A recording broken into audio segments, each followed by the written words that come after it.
Bwana leo bwana kuna mtu amenirequest hapa, sio kapata pancha. Itakuwa amepata pancha bila shaka. My long time brother anaitwa Dr. Isaac Maro. Moja kati ya mtu ambaye amefanya kazi nzuri kwa miaka mingi sana ya kutoa elimu ya afya, lakini pia ya kuunganisha watu wa Tanzania kwenye kusaidia wale wenye uhitaji. Unajua amefanya hivyo kupitia kwenye platform mbalimbali ambazo amekuwa akizitumia. Lakini pia Dr. Isaac ndio mwanzilishi wa kitu kinaitwa Afya Check. Kitu kimoja kikubwa sana ambacho kimekuwa kikifanya mambo mengi kwenye kusaidia Watanzania kucheki afya zao na kuwasaidia kuwaunganisha kwenye huduma za kitabibu na vitu kama hivyo. Sawa Siwezi kummaliza, ni mpana huyo. Lakini bwana, hii ride sijampa kwa sababu hiyo. Ride hii nimempa kwa sababu siku chache zilizopita tumeona habari, inawezekana umeiona, ya pale nchini Kenya, ikiwa inazungumzia namna ambavyo nchi hiyo imepokea, kama sikosei, takriban dozi 21,000 za dawa ambazo zinatajwa kwamba mtu akitumia basi wengine wanaita chanjo, yani kama chanjo ya virusi vya ukimwi. Sawa, yani chanjo ya VVU, kwamba bwana ukichoma ile, hata ukienda ukakutana na mtu ambaye ana maambukizi ya virusi vya ukimwi katika mazingira ya hatari, bado unakuwa upo salama. Dr. Isaac? Yes sir. Imekaaje? Mambo vipi? Chanjo kwanza kuiita chanjo ya ukimwi ama amini chanjo ya dhidi ya virusi vya ukimwi. Ni sahihi ile? Hapana, sio chanjo. Kwa nini sio chanjo? Chanjo ni vaccine. Kiingereza tu. Of course sasa ni tofauti sasa. Kwa sababu vaccine bado hamna. Okay.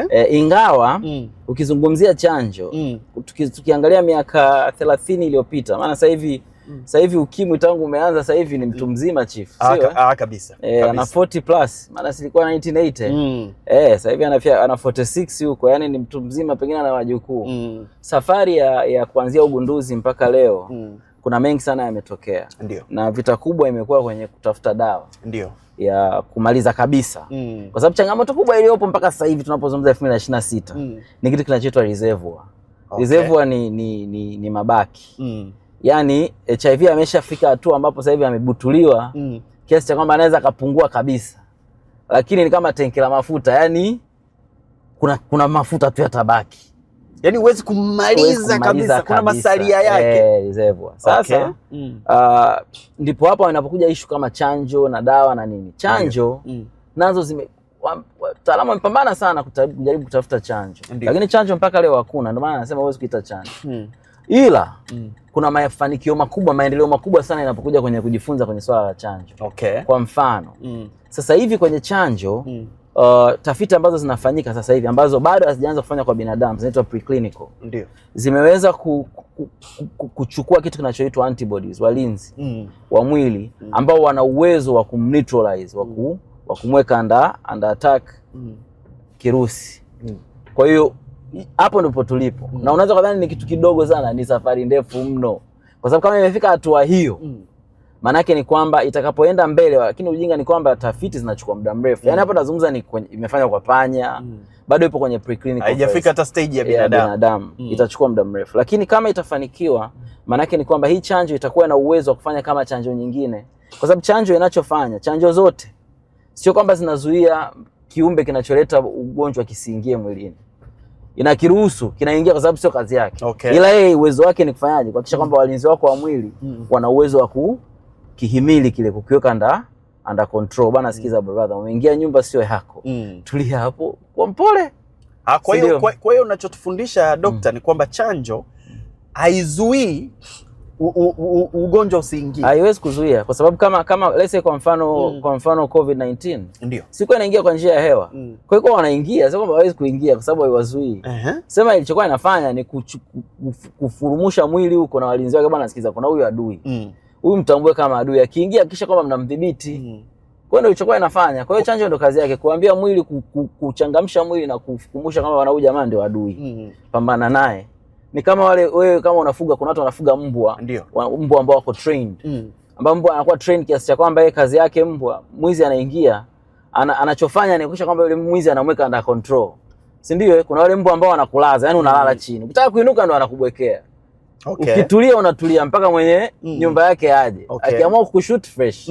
Akiamua kupeleka polisi fresh. Ndio. Ndivyo ambavyo labda chanjo inachojaribu kufanya. Kwa hiyo inapokuja kwenye chanjo ya HIV ambayo ipo kwenye preclinical phase ndio inataka ifanye hivyo. Sasa Dr. Isaac, mnachotuchanganya nyie wataalamu. Sisi huku mtaani kitaa, kwa tafsiri yetu nyepesi ya chanjo ni kile kitu ambacho unatumia kabla hujaumwa ili kikuzuie yani kupata ugonjwa au kuathirika na ugonjwa. Hiyo mimi nakupa definition ya mtaani, sio ya kitaalamu, sawa Sasa tunapoona imekuja dose ambayo tunaambiwa, kwa sababu kwa hiyo ambayo imefika na Kenya imefika, of course duniani huko tunajua ishaanza, inaitwa Lenacapavir. Unachoma kwa mara 2 kwa mwaka. Maana yake kwa mtu ambaye huna maambukizi ya virusi vya ukimwi na inazuia virusi visiingie. Unasemaje hiyo sio chanjo? Haizuii virusi visiingie. Okay. Virusi lazima vitaingia. Kwa hiyo haizuii virusi visiingie? Kwa sababu kwa mfano hata hii kwa sababu gani? Wewe umejamiana na mtu hujatumia mpira. Ndio. Si ndio labda ana maambukizi. Sio kwamba inaenda naweka ukuta kama bana chifuku usiingie humu ndani. Yenyewe inachofanya sasa. Kirusi kikiingia kinakuta tayari wewe walinzi wako walishajipanga. Si ndio Kuna kiwango cha kutosha cha sumu ya kuweza kumuua yule kirusi. Si ndio? Kumbuka kwamba tukienda ndani zaidi kumsoma kirusi sio kiumbe chenye nguvu nyingi sana. Kirusi ni kiumbe chenye akili nyingi sana. Okay. Kirusi kinachohitaji waga ni muda. Basi. Yaani kwa mfano, tukizungumza kwa lugha rahisi sana, karibu watu wote tunapopata maambukizi. Kwa sababu kirusi cha ukimwi dalili zake zinafanana sana na kirusi cha flu, mafua. Unaweza hata kama umepata dalili, ulipata mafua au ulijisikia kama kihoma kinini, lakini tunachukuliaga poa. Pale maana yake ni kwamba kirusi kimeingia, kinga imejaribu kupambana nacho. Ila kirusi kimeishinda nguvu. Na kirusi kikishinda nguvu kinaanza kuzaliana, kinaanza kuongezeka kwa haraka. Kwa hiyo kikubwa kinachotokea pale ni ku outnumber tu kinga yako. Kwa maana ya kwamba kinga yako tena haina uwezo wa kufanyaje wa kukidhibiti. Ndio. Sasa hii unayozungumza ambayo hatuiti chanjo, tunaita dawa. Lakini na kwa nini ni dawa kinga nini? Ni dawa kinga. Asante sana. Inaitwa dawa kinga.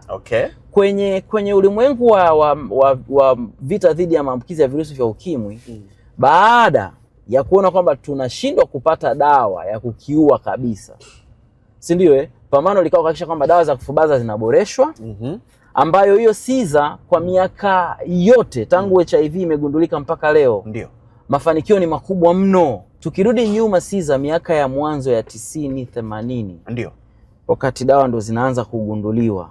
Kwanza iligundulika moja ikaonekana hii ikifanya kazi muda mfupi na kuwa sugu. Kwa hiyo ikabidi ziwe zinatolewa dawa nyingi ili kusaidia kupunguza usugu. Kwa hiyo changamoto kubwa ilikuwa ni kitu kinachoitwa pill burden. Vidonge vilikuwa vingi. Na hiyo ilikuwa ni changamoto kubwa sana kwa sababu ilikuwa unakunywa, kwa mfano kuna wakati ilikuwa unakunywa vidonge 3 asubuhi 3 jioni. 6 hivyo kwa siku. 6. Bado una dawa zako nyingine nyingi tu ambazo zina magonjwa mengine. Kwa hiyo ule mzigo wa dawa ulikuwa ni changamoto. Kwa hiyo hata masharti yalikuwa tunashindwa kuyafuatilia, sio kwa sababu hawapendi, ila kwa sababu ya ule mzigo wa zile dawa. Kwanza ukumbuke kila siku. Pili, uwe unahakikisha kwamba sio tu unasahau, lakini ilikuwa lazima uhakikishe kwamba pengine labda ni siri, kwa hiyo watu wasijue. Si ndio? Unapambana na stigma, unapambana na. Kwa hiyo inaleta shida sana. Sasa hivi tunapozungumza siza, kuna dawa ambayo unakunywa kidonge kimoja kwa siku. Ndio. Hiyo ni progress kubwa sana kwenye ulimwengu wa science. Not only that, ukiachilia mbali hiyo dawa ambayo unakunywa mara moja, sasa hivi kuna dawa inaitwa Cabenuva ambayo hiyo sasa hivi unakunywa mara moja kwa wiki. Ambayo sio kama imeshafika Tanzania, lakini ipo katika mfumo wa kidonge au ni sindano? Ni sindano. Hiyo ni sindano kabisa, unachoma. Kama sindano za zamani tena unachoma kwenye makalio. Si ndio? Lakini ukiangalia hiyo safari mpaka kufika ya kwamba unakunywa kutoka vidonge 6 kwa siku mpaka sindano, unasema ni sindano moja kwa wiki au wiki 2. Bado wanaendelea kufanyia maboresho. Naona mara nyingi wakiandika wanasema bi monthly.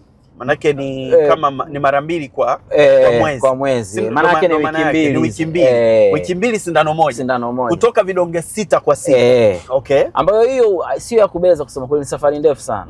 Sasa wakati inaendelea hiyo vita ya kutafuta dawa, si ndio? Ikaonekana kwamba dawa ya kuviua kabisa bado ni changamoto. Lazima huyu mtu tumsaidie, yani lazima tutafute solution. Ndio ikaja hizo ARV ambazo zimeboreshwa kama hiyo tunaizungumza Cabenova. Ila wakati huo kukawa sayansi kagundua kwamba kama ukikiwahi kirusi mapema unaweza ukakidhibiti na kikafa. Mapema ipi? Katika kipindi cha masaa kadhaa. Okay. Baada ya kirusi kuingia mwilini mwako unaweza ukidhibiti.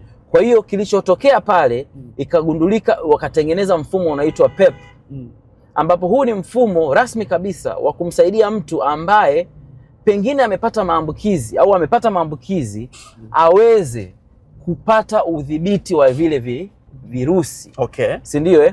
Kwa hiyo PEP imeanza kutumika muda mrefu sana, ambayo hiyo inaitwa kwa lugha rahisi, kwa lugha ya Kiingereza, kwa kirefu tunaita post exposure prophylaxis. Ndio. Ni utaratibu wa kutoa dawa za kufubaza virusi vya ukimwi au kuviua kwa wale ambao tayari wamepata maambukizi.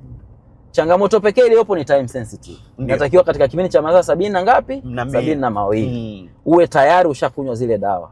Okay. Na utaratibu kwa mfano nchini kwetu upo na unajulikana. Na hii ni muhimu watu kuifahamu kwa sababu pia ni survival. Hatuzungumzi mtu ambaye labda amefanya tukio kwa lazima, yani amefanya tukio labda kwa raha zake. Ndio. Of course kila mtu ana haki. Lakini kuna wale ambao wamebakwa, kuna wale watu ambao imetokea kwamba amepata ajali. Kwa pengine amepata mchanganyiko wa damu ambao umepelekea labda amepata maambukizi. Ndio. Kwa hiyo ile PEP ipo na utaratibu ambao upo nchini na unaruhusiwa na kila mtu anatakiwa ufahamu. Sasa wakati huo unaendelea, wanasayansi wakaendelea wakagundua tena kwamba kama inawezekana, maana yake tuna uwezo pia wa kutengeneza dawa ambayo ina uwezo sasa wa kuzuia mtu asipate kabisa maambukizi. Kwa maana ya kwamba virusi sio kwamba havitoingia, lakini vinapoingia vinakuta tayari kuta zimeshajengwa, havina pa kwenda. Kwa hiyo kinachotokea, Dokta, ngoja nikuulize, maana yake ni kwamba hii dawa tunayoizungumzia ambayo umesema jina sahihi tunaweza kuita dawa kinga, ambayo inachomwa, maana yake wanachoma ni kama ni sindano, ipo kwenye mfumo wa sindano, lakini inachoma kwenye ngozi. Sio, ni tofauti na ile ya mwanzo. Ile ya kwanza ile ni ARV, ni dawa. Ndio. Lakini hii sasa hivi ambayo ni dawa kinga yenyewe inachomwa ni kama ni zile za wale ambao wanachoma sindano za sukari. Ni kama hivyo inachomwa. Kwa hiyo inachomwa kwenye ngozi na inachomwa mara 2 kwa mwaka. Kwa mwaka.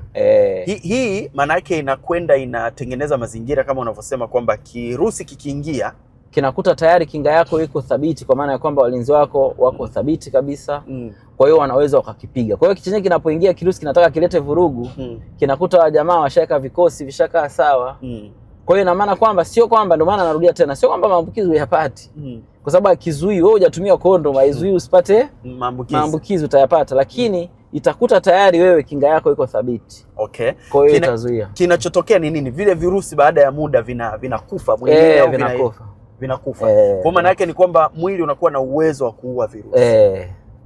Unaona Na hizo sasa, huo utafiti umefanyika kwa muda mrefu sana na zimefanyika tafiti za namna tofauti sana. Ila breakthrough ndio hiyo ambayo umeizungumza kwamba Kenya wamepelekewa. Inaitwa Lenacapavir.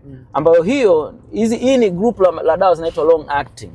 Kwa sababu changamoto kubwa iliyokuwepo kwenye sayansi ilikuwa ni kwamba zile dawa unazokunywa kila siku ni kwa sababu tunatamani au kinachotakiwa ni kwamba level ya sumu ya kuweza kuua kirusi au kukidhibiti iendelee kuwa kiwango hicho kwenye damu nyakati zote. Ndio. Saa 24. Ndio maana mwanzoni ulikuwa unakunywa vidonge 3 asubuhi, 3 jioni. Kwa maana vilikuwa vina uwezo wa kuhakikisha kwamba kiwango cha sumu ya kupambana na kirusi inaendelea kubaki, kiwango cha dawa kwa maana kinaendelea kubaki hapa juu.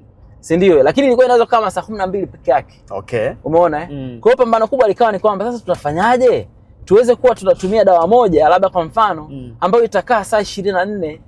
Iwe maintain pale. Kwa sababu ikishuka kiwango kirusi kinakuwa smart, kirusi kinapata nguvu. Yaani chifu, kirusi kikidhibiti ukachelewa, yaani ukageuka tu pande wa pili. Ukirudi hivi kisha kujua, kisha tengeneza utaratibu mpya, kisha yepa. Yaani kwa kifupi ngoma ndio maana tunasemaga kwamba fateni masharti, kwa sababu tunajua kwamba mtu anayekunywa dawa akiacha, maana yake anakipa nafasi kirusi kiweze kutengeneza utaratibu mpya, kwa maana anasikiza jamaa anapiga ngumi za kidevu muda wote. Sasa hili nifanyaje sasa? Inabidi ni ukimpa fursa, ukiacha kumpiga ngumi maana yake anakaa pembeni. Sasa ukija tena ashaka mikono, una uwezo wa kukabiliana naye. Kwa hiyo ulikuwa mchawi kwa anatafuta